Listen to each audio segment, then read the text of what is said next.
مرة في تاريخ النادي عام 2019. في أول مواسمه بعد التأهل بيونيون برلين إلى الدوري الألماني الممتاز كسب بروسيا دورتموند 3-1 في الجولة الرابعة.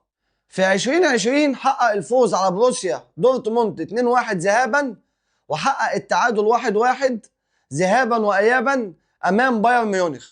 في 2021 حقق المركز السابع مع يونيون برلين ليتأهل إلى دوري المؤتمر الأوروبي. في 2022 حقق المركز الخامس مع يونيون برلين ليتأهل إلى الدوري الأوروبي ويخرج من دور ال16. في ديسمبر 2022 حقق جائزة أفضل مدرب سويسري.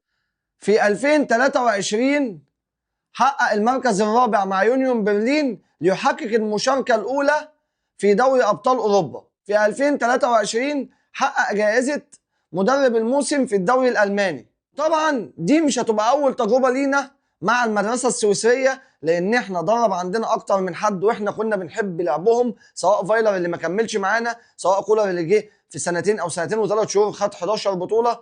مدربين كتير من سويسرا نجحوا، واحنا بنتمنى ان المدرب ده يحقق معانا ارقام قويه، خصوصا اللي ده من ابرز المرشحين في الوقت الحالي، وبنتمنى التوفيق للنادي الاهلي.